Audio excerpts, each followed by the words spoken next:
집안이냐에 따라서 공법이 달라지기 때문에 먼저 조사를 하죠. 그래서 뭐 한 번에 끝나는 게 아니고요. 처음 가서 조사하고 그다음에 또 공사가 확정이 되면은 설계 단계에서 하는 조사도 있고요. 그리고 인허가 단계 즈음에서 하는 것도 있고, 업자가 선정이 되고, 그렇게 되면은 실제로 공사를 하려고 하는 조사도 있고, 그래서 단계별로 조사가 나올 수도 있고요. 예, 그리고 설계 유형에 따라서, 디자인이 어떻게 됐냐에 따라서, 공사의 조사의 방법이 또 달라질 수 있겠죠. 그래서 단계별로 봤을 때 처음에 기획 단계에서 한다 그러면 예비조사쯤이 될 것이고, 예비조사는 가가지고 현장 답사를 하고 주로 육안으로 하는 정도죠. 기기를 들고 와가지고 실제로 사보거나 그런 경우는 극히 드물어요. 그냥 설계할 사람이 뭐 삽을 들고 와가지고 본다든지 뭐 그 정도로, 아니면 거기 현재 그 땅 위에 서 있는 구조물 같은 게 어떤 기초를 갖고 있는지 정도를 본다든지, 그런 조사인데, 안에서 공사가 이미 결정이 되고 업자 선정이 되고 터파기에 이르렀을 때 직전에 하는 게 이제 본조사쯤 될 거예요. 그때는 실제로 기기를 들고 와가지고 이제 조사가 되는 거고요. 보안 조사는 공사가 진행되는 도중에 땅이 넓다 보니까 여기저기 부분적으로 추가 정보가 필요해서 하는 것이고, 그런 거라고 보시면 돼요. 그리고 어떤 기초 조사를 하게 되면은 마치 사람 몸에 엑스레이 찍었을 때 어디가 뼈고 어디가 뭐 근육이고 이런 거를 보는 것처럼 그 흙의 그 집안의 단면에 이 어떻게 구성이 되어 있는지, 그러면은 그 흙의 종류를 이렇게 분류를 하겠죠. 그래서 크기별로 이렇게 나누는 거예요. 큰 건 자갈, 그다음 모래까지는 여러분들이 익숙하겠지만, 그보다 작은 모래를 실트라고 그러고요. 그리고 점토도 여러분들 알 거예요. 점토는 거의 입자가 보이지 않을 정도죠. 육안으로 봤을 때. 모래랑 점토 사이를 실트라고 그러고, 그거 말고도 모래가 되게 많이 섞인 흙이면 사질토, 그리고 실트 성격이 되게 많이 있으면 점성토고, 뭐 이런 식으로 나누는 어휘가 있어요. 그래서 그 단면 지도 같은 게 나오고, 거기에 그 각부의 어느 깊이까지는 뭐 자갈이고 어느 깊이까지는 모래고, 이런 식으로 단면을 그릴 때 이 말을 쓰게 되죠.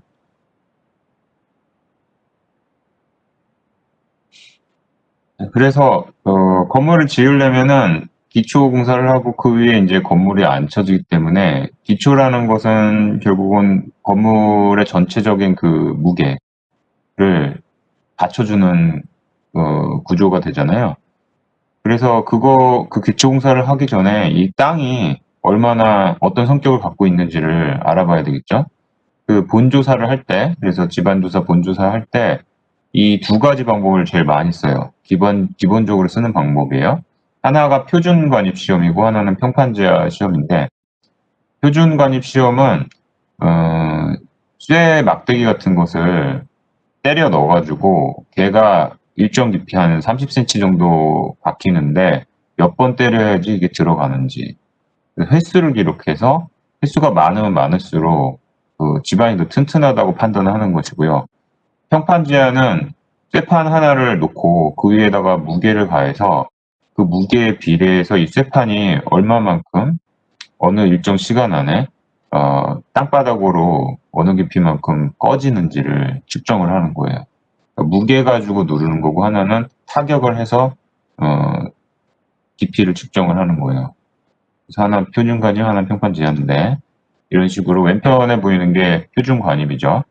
그래서 일단은 그냥 표면에다가 대고 하는 건 아니고 어느 정도 깊이 있게 구덩이를 판 다음에 거기에다가 쇠 그 막대기 하나를 가운데 두고서 위에서 해머 가지고 계속 찍어 누르는 거예요. 그래서 한 30cm까지 박히는데 몇 번을 때려야 되는지를 판단하는 것이고, 평판제화 같은 경우는 지금 이렇게 땅이 있으면 그 쇠판을 놔두고 그 위에다가 이제 무게로 눌러가지고 얘가 얼마만큼 깊이 내려가는지 보는 건데, 지금 이 경우는 포크레인 차 한 대가 올라가가지고 얘를 지금 누르고 있죠.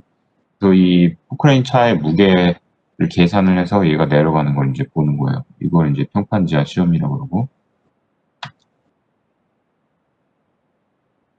그래서 그런 어떤 두 가지 굉장히 기본적인 방법을 쓰는 것 외에,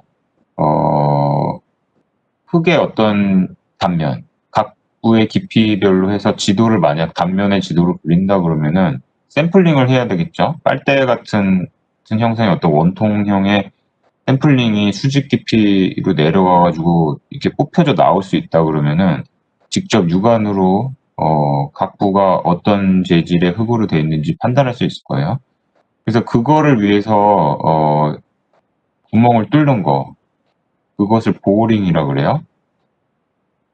그리고 보어링을 한다는 얘기는 그냥 구멍을 뚫어버리는 게 아니라 그 딱 원통 형태로 파고 들어가가지고 얘를 끌어올리면은 그 원통 형태의 흙 샘플이 쫙 끌어서 나오는 거예요. 그래서 그걸 보고 단면 각부가 뭐로 구성되어 있는지 그림을 그리는데 걔가 바로 시추 주상도예요. 이런 식으로 보어링을 하고요. 땅으로 이렇게 깊이 들어가면서 흙을 파내고 얘를 꺼내서 각부 깊이별로 해서 어떤 흙들로 돼 있는지 이런 지도를 그리는데 단면 지도를 얘가 시추 주상도입니다. 보링 작업을 했다 그러면 나중에 그 기술자가 보고서를 보여주는데 이런 시추 주상도를 보내주는 거죠. 보고서 형태로.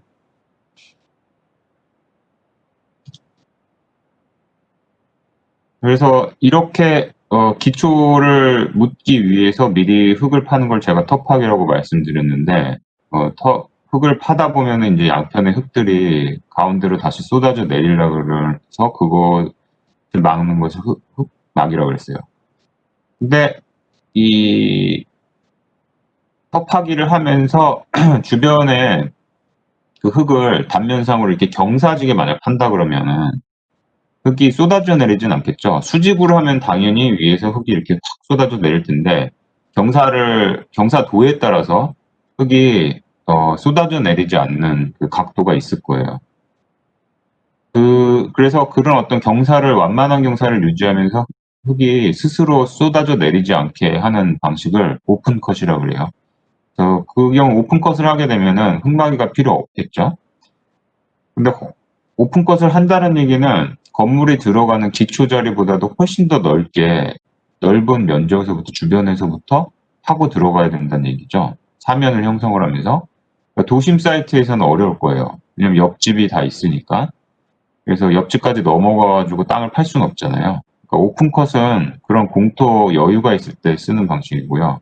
주로 뭐 신도시 개발을 한다든지 주변에 건물이 다닥다닥 붙어서 짓지 않는 경우는 오픈컷을 할 수가 있을 거예요.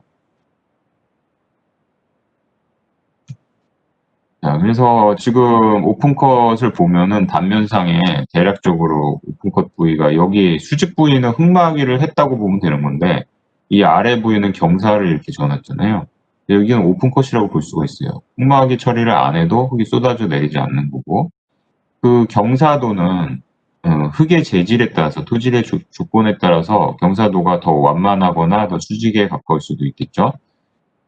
그냥 모래나 흙 같은 거는 적어도 1대 1.5는 해줘야 되는 거예요. 그러니까 깊이 2를 파면은 수평거리로 1.5 정도는 더 넓게 밖에서부터 파고 들어와야지 흙이 쏟아져 내리지 않는 사면이 형성이 되는데 이게 바위와 같다. 그러면은 거의 1대 1까지도 가도 되고 아니요. 예, 이거 수직이 아니죠. 1대1이라고 해갖고 수직은 아니죠. 45도 같죠. 근데 바위에 가깝다. 그러면은 그 깊이 1에 해당되는 만큼의 수평거리는 한 0.5 정도는 여유를 둬야지 그 바위일 경우에도 안심이 된다. 안전하다. 이 얘기고요.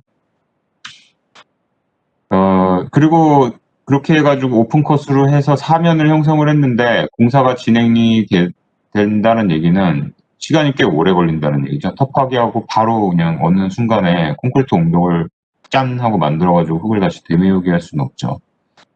그러니까 계속 파고 내려가면서 터파기 하는데 시간이 걸리는데 그러면은 먼저 파놓은 곳에 뭐 비가 오거나 그래가지고 물이 흐르면서 다시 그 부분에 토사가 쏟아져 내릴 수가 있어요.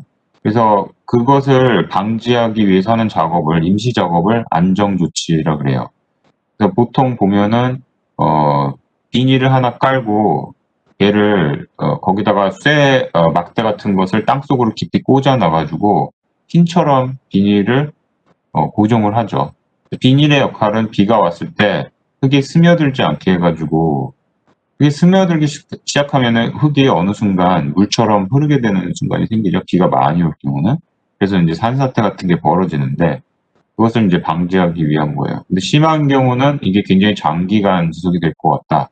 그러면은 거기다가 뭐 철망 하나 두고 모르타르를 뿜칠까지 해서 더 견고하게 이것을 유지하는 경우도 있고요. 그리고 여기 보면은 그 중간중간에 이렇게 턱을 만들고 거기에 단면에다가 물이 고여가지고 흘러서 빠져나갈 수 있는 트렌치도 곳곳에다가 일정 높이 간격으로 해서 설치를 한다는 얘기예요. 정 안 되면은 거의 수직으로 말뚝을 받고 지금 흙막이 비슷하게 이런 처리도 할 수가 있겠죠.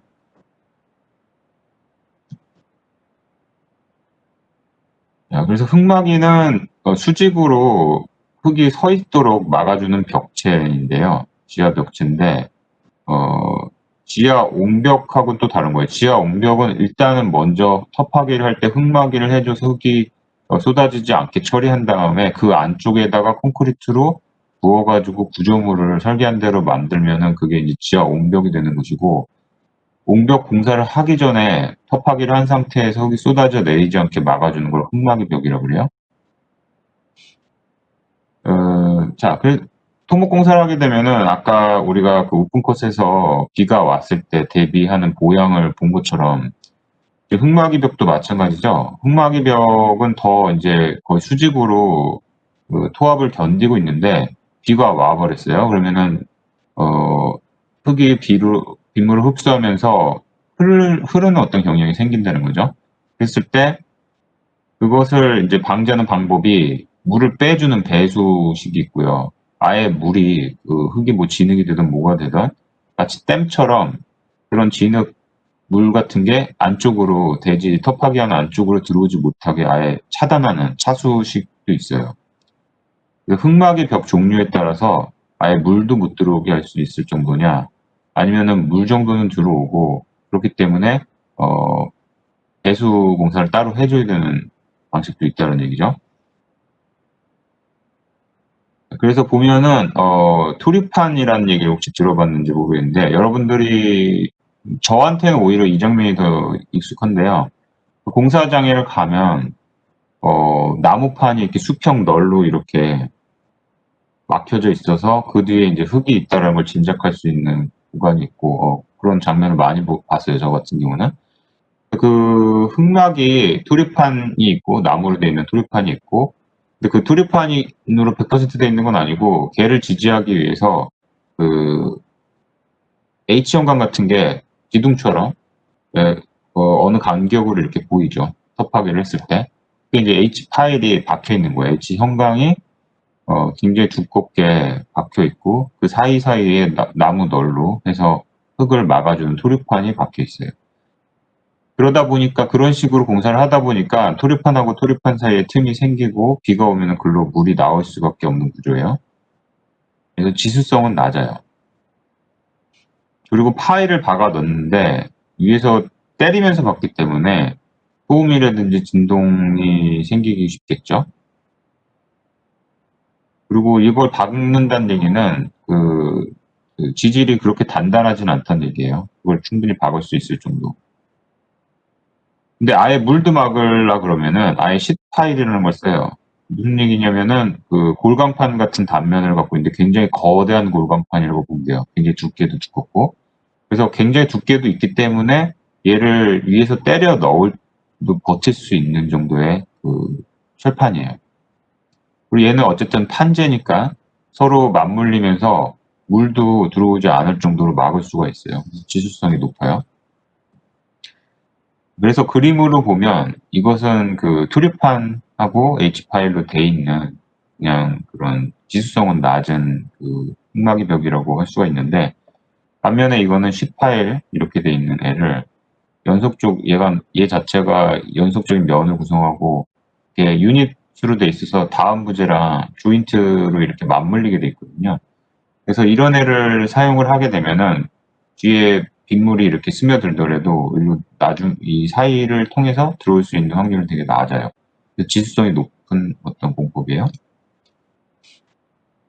그리고 이런 방금까지 얘기한 거는 뭐 동네에서 어느 정도 규모의 소규모 공사에 주로 많이 쓰는 일반적인 공법이라고 할 수가 있는데 조금 돈도 많이 들고 그리고 소음이라든지 그런 문제가 없는 방식이 있어요. 그거를 슬러리월, 그 중에 이제 슬러리월이 대표적인 것인데, 슬러리월은 어떤 거냐면은, 아까 봤던 공법은 물론 반영구식으로 해서 기초 공사한 다음에 H파일이라든지 토리판을 그냥 지하에다 묻어버릴 수도 있지만 대부분의 경우 다시 뽑아내요. H파일도 그렇고. 그래서 다시 재사용하는 건데 슬러리월은 그냥 그 지하에다가 옹벽 만들기 전에 미리 콘크리트 벽체를 만드는 거예요. 옹벽은 설계를 해가지고 반듯하게 단면도 딱 정확한 그 공간 설계대로 형태를 유지하는 반면에 슬러리 월은 단순히 흙을 막아주기 위한 것이고 그 뒤에 그 안쪽으로 옹벽을 만들기 위한 것이기 때문에 그렇게까지 정교한 형태는 아니겠죠. 이건 토목공사용인 거예요. 콘크리트 벽체지만. 그리고 거푸집을 대고 한다기보다는 슬러리월 같은 경우는 그 굴착을 아예 벽체 하나가 들어갈 수 있을 만큼 얇게 해가지고 흙을 파내요. 굉장히 깊게 지하에다가. 그리고 거기다가 보강 철근을 넣고 그 다음에 콘크리트를 위에서 그냥 들이부어버리는 거예요. 그러면은 흙 자체가 일종의 거푸집이 되고 그 안에 들어찬 콘크리트가 묻으면서 지하에 벽체가 생겨버리는 거죠. 흙에 묻혀있는 벽체가. 그게 슬러리 월이에요. 그러니까 흙을 파내는 과정에 뭐 못을 박을 일도 없고 기계 가지고 파낼 것이고 상타하는 작업이 없죠. 그리고 콘크리트를 부은 다음에 굳히기만 하면 되는 거니까 소음이라든지 진동이 덜하겠죠. 대신에 이에 사용되는 어떤 설비라든지 그 시공 방법은 굉장히 돈이 좀 들어가는 방식이에요.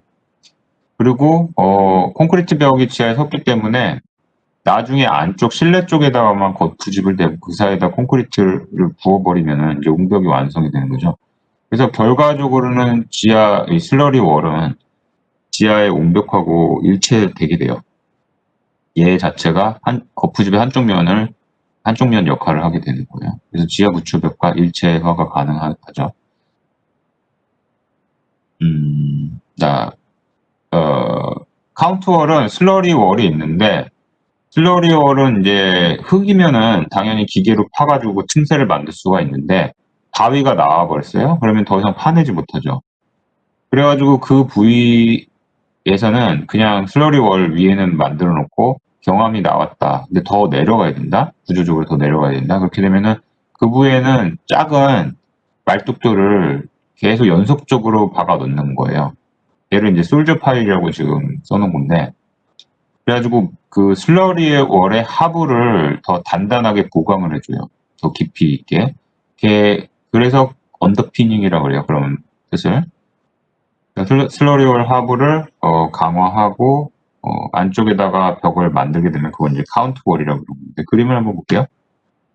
먼저 슬러리 월은 이런 거예요. 그래서 이렇게 마치 벌레 집게 입처럼 생긴 기계가 얘를 야금야금 파가지고 지하로 이렇게 내려가는데 얘가 옆에서 보면 이렇게 두께가 굉장히 얇죠. 벽체 두께만큼 얇은 구덩이를 이렇게 쫙 파내는 거예요. 그리고 여기다가 안정액을 쫙 주입을 하면은 흙이 무너져 내리지 않고 어느 정도 안정되게 하는 역할을 하고 그 가운데 철망을 넣고 맨 나중에 콘크리트를 쫙 타설을 하게 되면은 얘가 굳어버리면 지하에 벽체가 생긴 거가 되는 거죠. 근데 그게 일정 깊이까지 가다가 갑자기 바닥에 사실은 이쪽 깊이까지는 내려가 줘야 되는데 여기까지밖에 못 팠는데 거기서 딱딱한 바위가 나왔다. 그럼 거기다가 기둥들을, 파일들을, 말뚝 같은 거를 계속 박아 놓는 거예요. 벽을 쭉 따라가지고. 그 파일을 이제 말뚝을 솔저 파일이라 그러고, 군인 말뚝이라고 그러는 거죠. 그리고, 말뚝만으로 어느 정도 연속성을 가지면서 그 일종의 벽체를 형성을 했다 그러면은,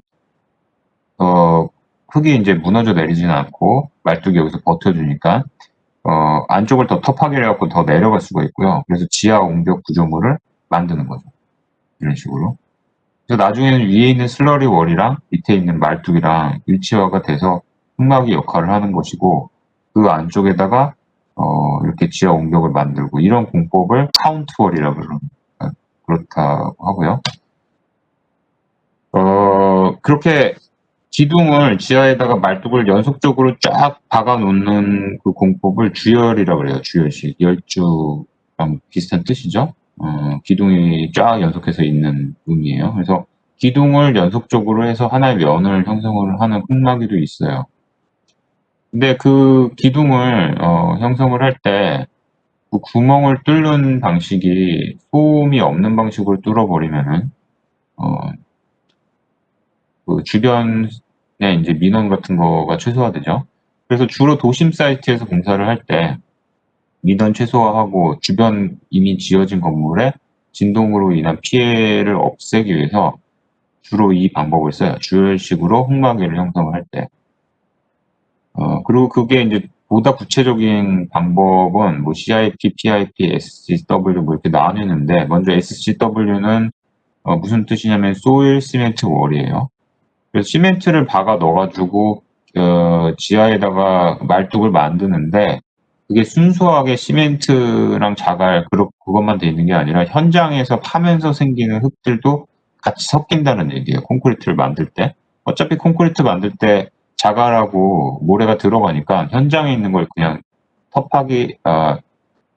구멍을 파면서 생긴 흙을 그냥 시멘트랑 섞어버린다는 이치죠.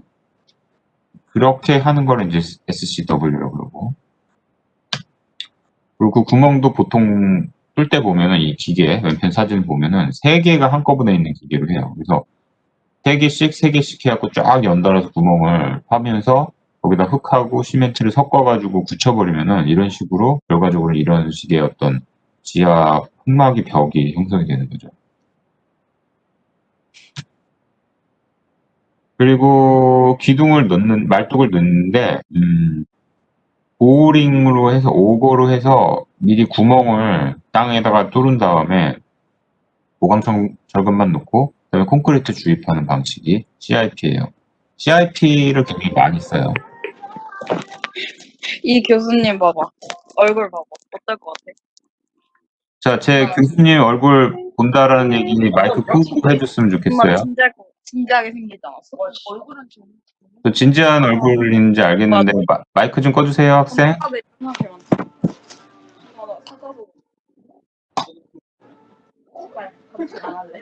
마이크 안 끄네. 잠깐만요. 김지우 학생, 마이크 좀 꺼주세요.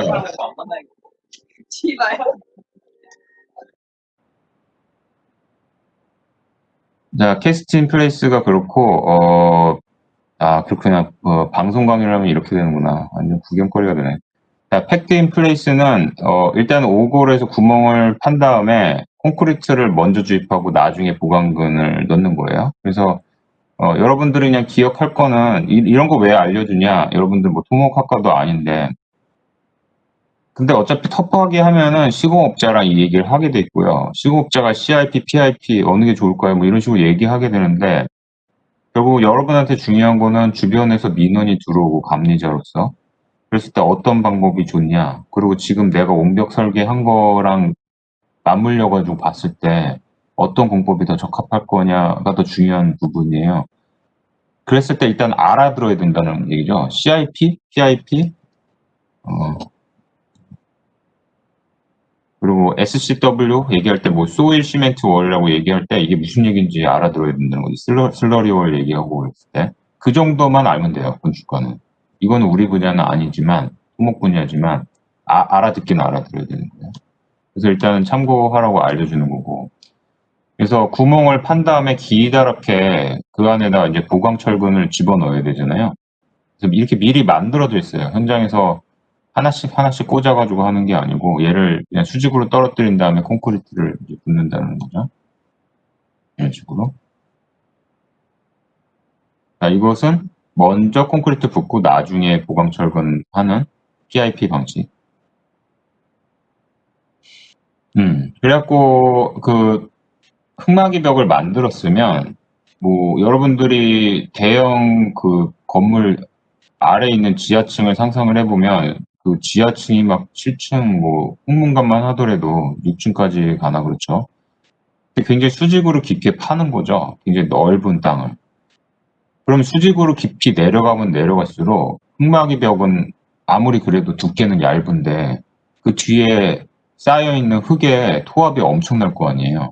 그래서 얘가 무너뜨리려고 그럴 거예요. 분명히 그 얇은 흙막이 벽을. 그러니까 뒤에서 버틀스를 대줘야 돼요. 뒤에서 버틸 수 있는 그 흙막이 벽을 지지해주는 뭔가 있어야 되는데 흙막이 벽하고 흙막이 벽끼리 서로 이어가지고 일종의 보 같은 거를 대주면은 얘가 지지가 되겠죠. 그런 걸 스트럿이라 그래요. 버팀보.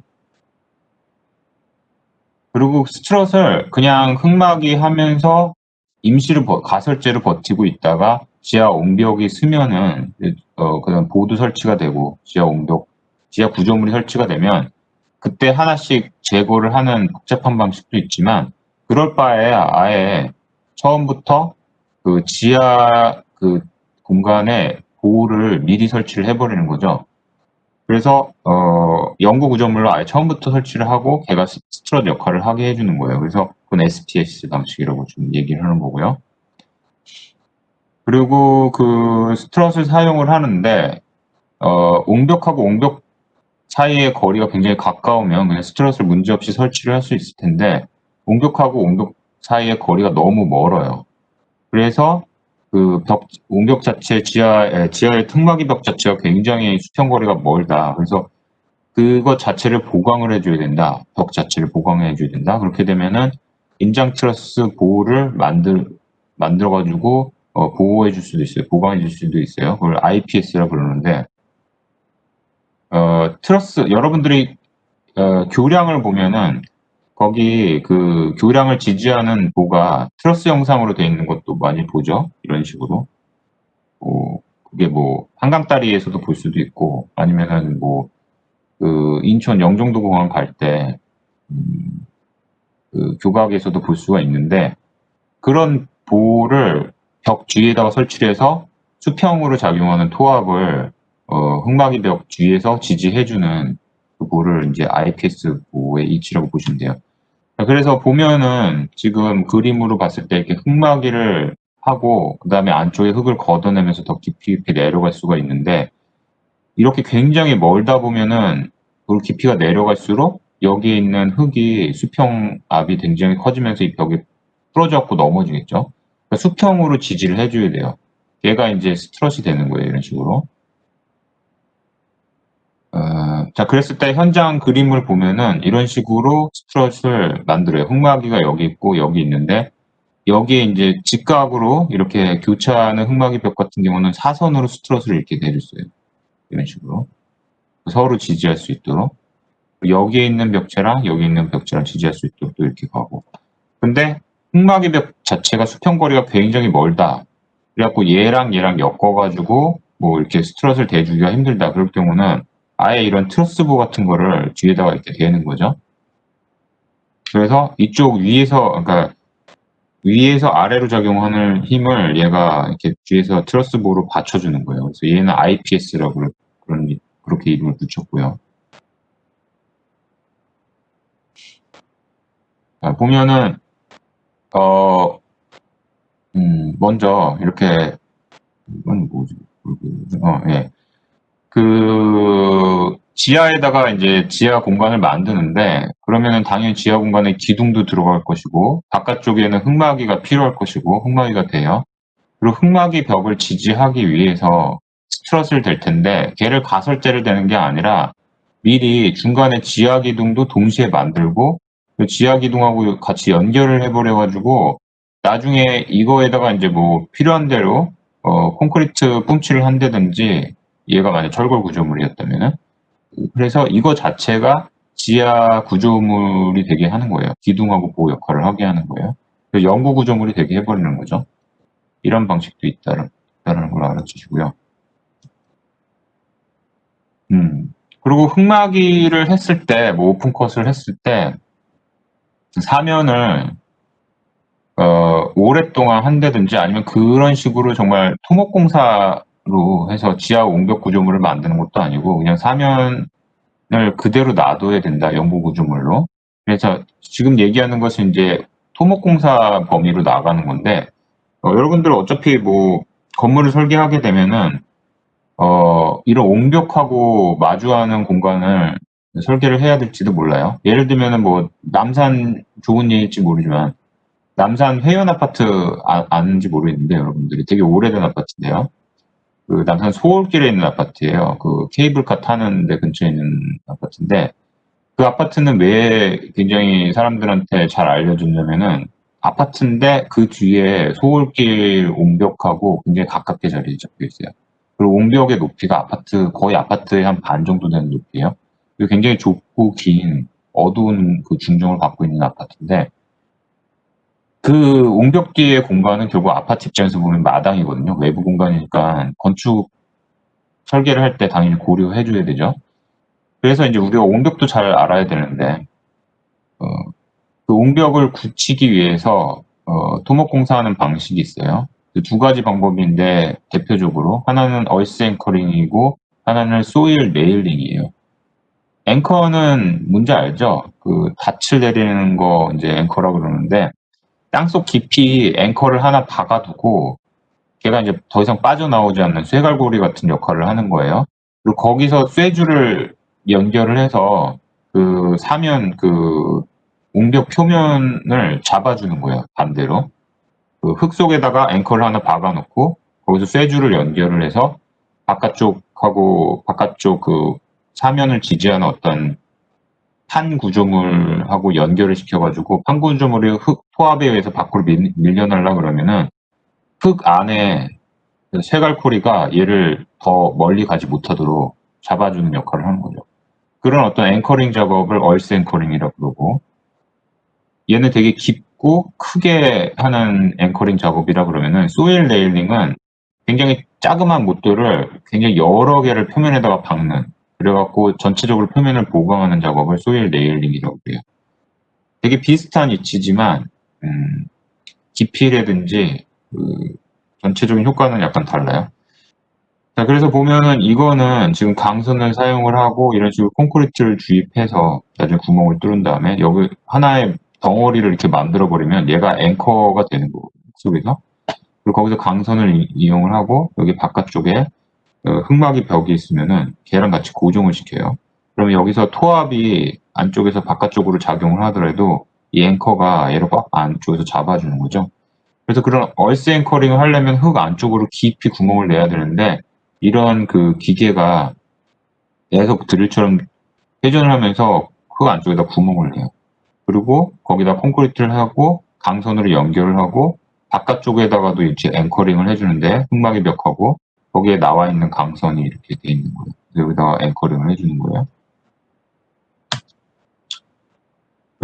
그런데 이제 그건 얼스 앵커링이라고 되게 커다란 그 앵커링을 하는 방식인데 소일 네일링은 이런 식으로 굉장히 여러 개의 그 못을 박아요.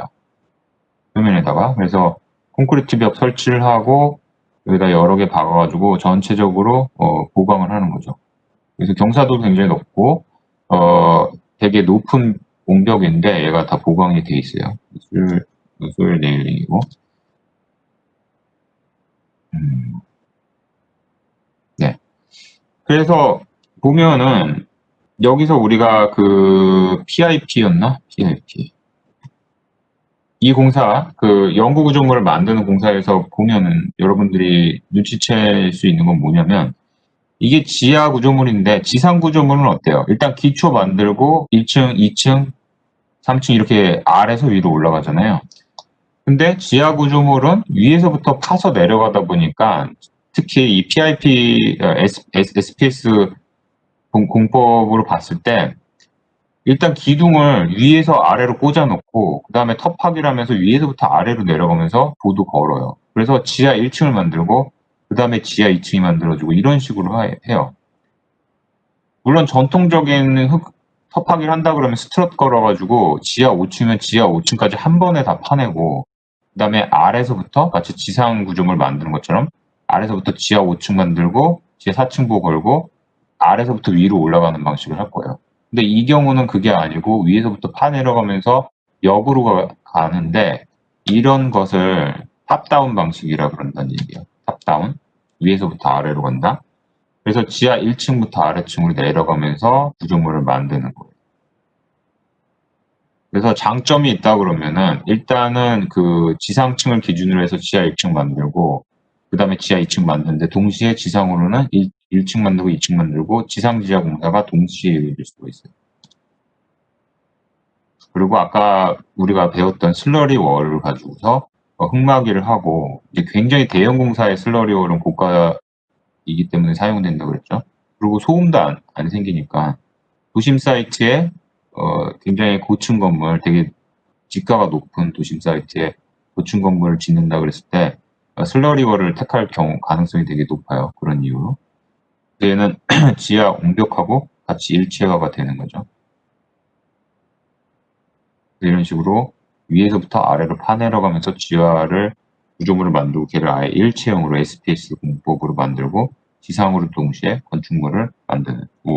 이때 뭐 잠실 타워를 짓는다든지 아니면은 뭐 삼성이라든지 현대 건물 같은 거를 본사 같은 걸 지을 때 주로 이런 공법을 쓸 거예요. 하이라이즈 건물을 지을 때.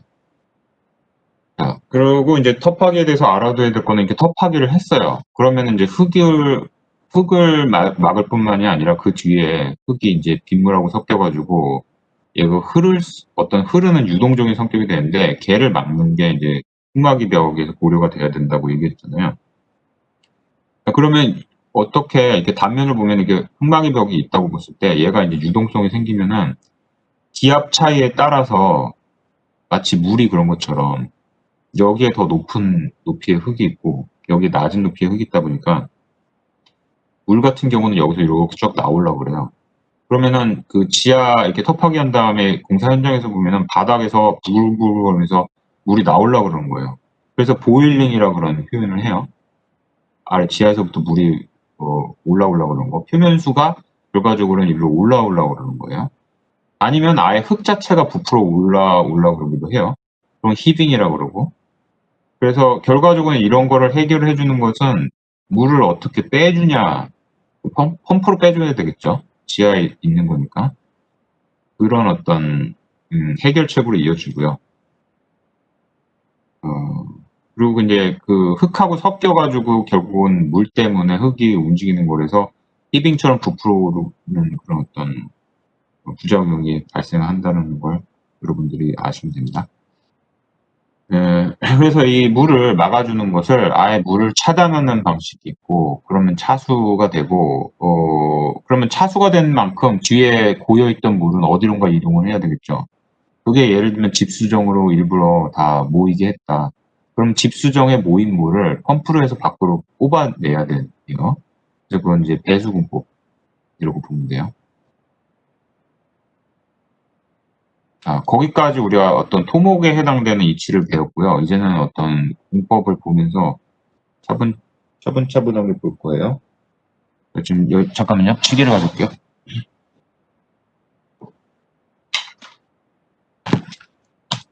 자, 그래서 기초공사부터 볼 텐데,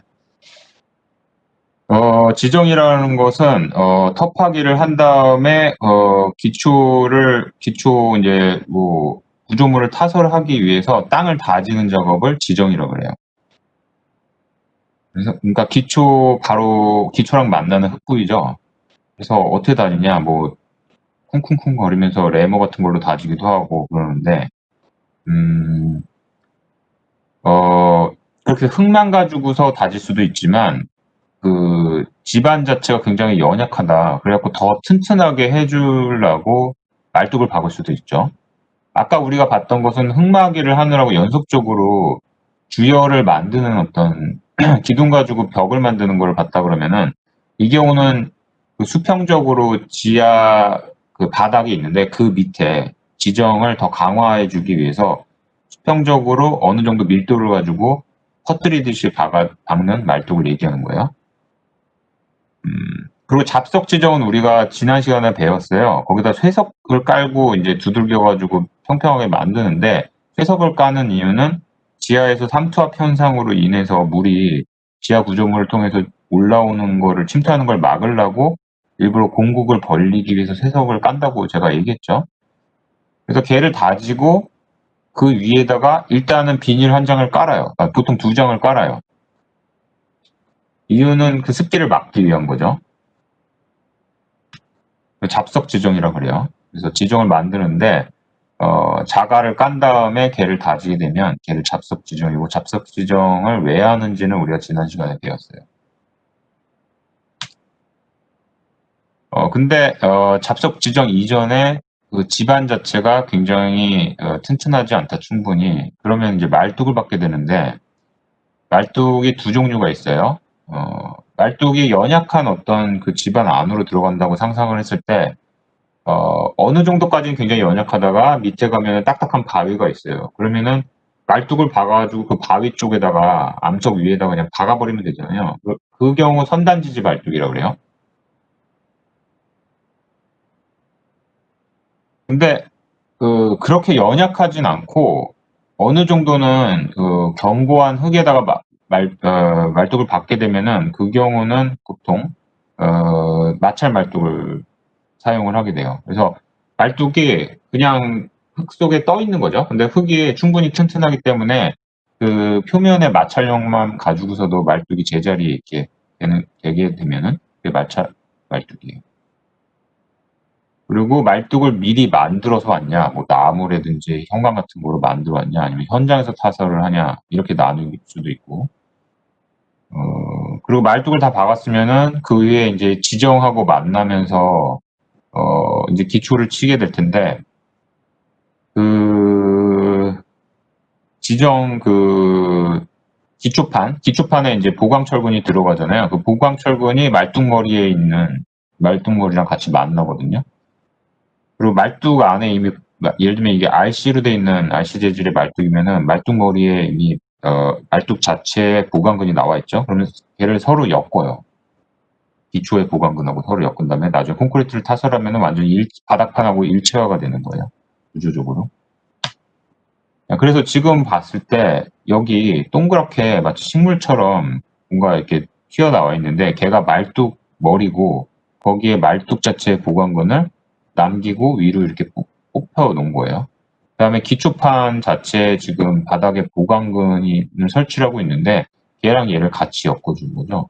그 다음에 콘크리트를 타설하면은 구조적으로 서로 같이 일체화가 되는 것이고 말뚝이 그 제자리에 있게 만드는 방식이 끝에다가 박아 놔가지고 딱딱한 바위에다가 박아 넣는 선단지지 방식이 있고 아니면은 이 흙의 토질 자체가 어느 정도 딱딱하기 견고하기 때문에 마찰력까지 버틸 수가 있으면은 얘는 마찰 지지 방식이 되는 거예요, 말뚝이.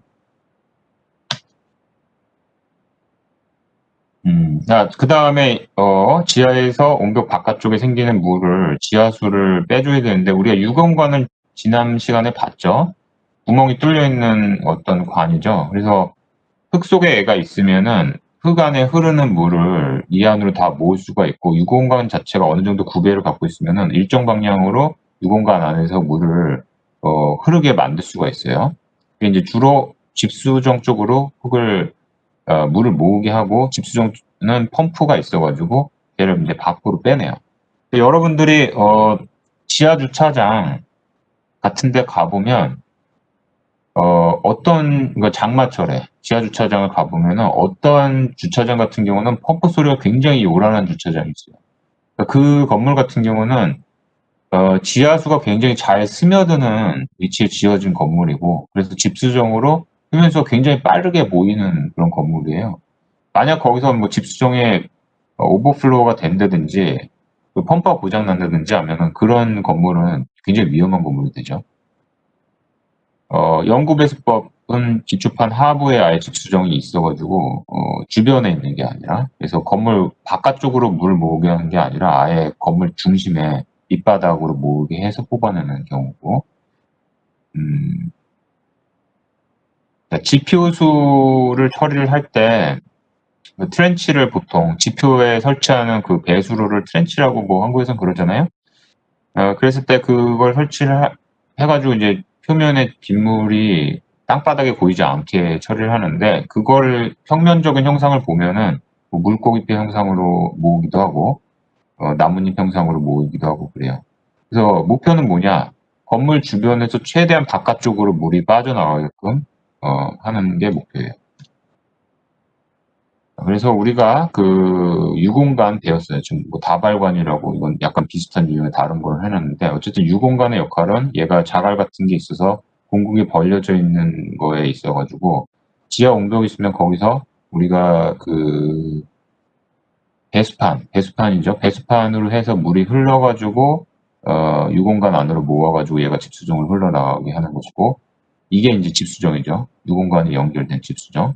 여기에 펌프관이 연결돼 있어서 여기에 모인 물을 어느 정도 차게 되면 바깥쪽으로 뽑아주는 그런 역할이에요. 자, 그리고 표면에 트렌치를 설치하게 되면 이런 식으로, 이거는 이제 물고기 형상 같고요. 헤링본이라고 해놨고, 이거는 뭐 나뭇잎 같이 돼 있고, 이런 식으로 해서 물을 모아가지고 계획적으로 해서 건물 바깥쪽으로 빼줘요. 지표수 배수에 관한 계획이고. 자, 그래서 기초를 이제 또 볼 텐데, 형상에 따라서 독립기초 건물은 줄기초, 복합기초, 뭐 뗏목기초, 자만기초 뭐 이렇게 있어요. 여러분들 구조 시간에 아마 뭐 독립기초, 줄기초 이런 거 배우지 않았을까 싶은데, 저는 배웠던 것 같거든요. 사실 그런 거 가르쳐 줘야 되는 거고, 구조에서. 자, 여기서 우리가 주의해야 될 거는 설계할 때, 지표수에 대한 얘기를 했잖아요. 겨울철이 되면 땅 속에 있는 물이 얼는데, 얼게 되면은 부피가 변하죠.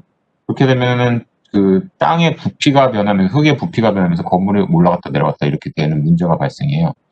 그래서 건물 기초는 지표수가 어는 그 깊이보다는 더 아래까지 내려가서 거기서 고정이 돼야 돼요.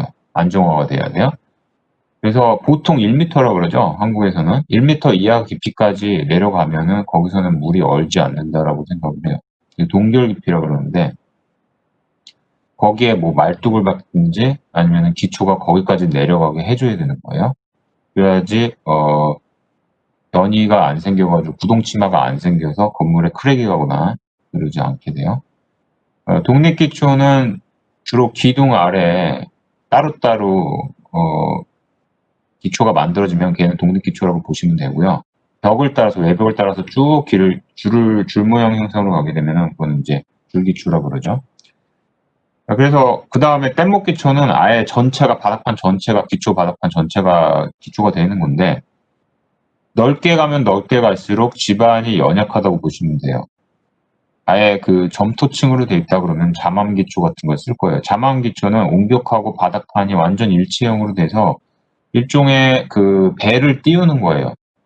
지하 구조물 전체가 하나의 배, 콘크리트로 만들어진 밀실한 배 같은 거라고 보는 거죠.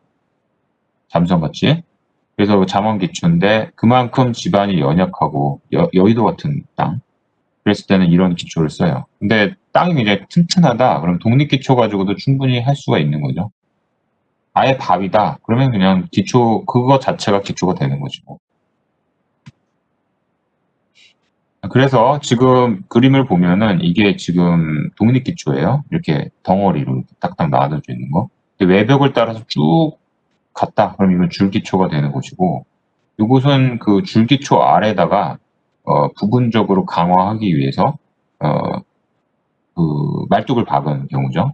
그리고 이거는 아예 뗏목 기초, 전체적으로 콘크리트 판을 기초를 형성을 한 경우예요. 그만큼 땅이 연약하니까 뗏목 띄우듯이 이렇게 놔둔 거죠. 그림이 굉장히 안 좋은데,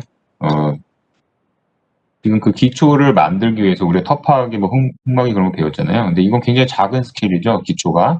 그래서 독립기초를 할 때 이렇게 구덩이 하나를 깨끗하게 파고 거기다가 땅을 다진 다음에 비닐 2겹을 깔고 보강근 넣고 콘크리트를 부으면은 독립기초판이 형성이 되는 거고요. 그리고 그 독립기초판하고 독립기초판 사이에 줄로 어느 정도 이렇게 구덩이를 팠는데 그 선형 형태로 요거를 따라서 보강을 하고 콘크리트를 붓게 되면은 얘는 지중보가 되는 거예요. 그래서 줄기초랑 독립기초가 합성이 되어 있는 경우죠. 이 경우는. 그래서 이런 식으로 기초 형상을 잡게 됩니다. 요건 이제 순수하게 줄기초. 그래서 비닐 깔고 그 위에다가 보강근 넣고 타설 직전이에요. 타설하게 되면 지상에서 볼 수 있는 것은 이렇게 그냥 콘크리트 바닥만 보이는 거죠.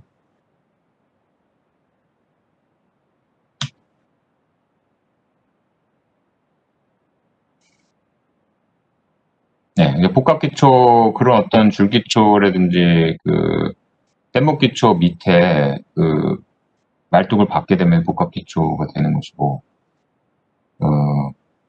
굉장히 연약하다 그러면 뗏목기초를 쓴다고 제가 말씀드렸죠. 그래서 하중을 분산하게 되는 거죠. 역보로 기초판 보강은 가능하다. 분공부충 형성하고 기초판 보강하고 이거 그냥 참고로 보시고 뗏목에 대한 이해만 하시면 돼요. 그러니까 진흙처럼 굉장히 연약한 물컹물컹한 집안에다가 뗏목 하나를 띄우고 그 위에다 건물을 짓는 개념이라고 보시면 되고 근데 그 깊이를 지하층의 깊이가 뭐 한 층이 아니라 되게 지상만 있는 게 아니라 지하로 뭐 몇 개 층씩 내려간다. 여의도 근데 그 집안이 여의도처럼 굉장히 안 좋은 집안이다. 그렇게 되면은 아예 콘크리트 잠수함 같은 거를 지하에다가 만든다고 보는 거죠. 잠암 기초가 되는 거예요. 흑막이 일체형 부채를 시공한 다음에 하부 지반을 그 다음에 텁하기를 하면서 얘를 그냥 밑으로 꽂아 넣는 거예요. 그래서 복합기초를 보면 이렇게 줄기초가 있고 부분적으로 말뚝이 박혀 있을 수 있겠죠. 그리고 이런 식으로 뗏목기초를 만드는데 뗏목기초 자체도 뭐 지하층 지형에 따라서 이렇게 부분적으로 분절이 돼서 단면을 형성을 할 수도 있고요. 그리고 이건 이제 잠암기초인데 미리 지상에서 만든 다음에 밑에 텁하기를 한층 쓱 하면서 얘를 쭉 내려가게 하는 거예요. 이런 잠암기초도 있고 언더피닝 우리가 아까 슬러리월에서 배웠죠. 언더피닝에 대해서 여러분들이 좀 앞으로 많이 알아둬야 되는 것은 기술적으로 건축가가 그럼 왜 이런 부분에 대해서 알아야 되냐? 앞으로는 도심 사이트에다 건물을 지을 일이 굉장히 많아지기 때문이에요.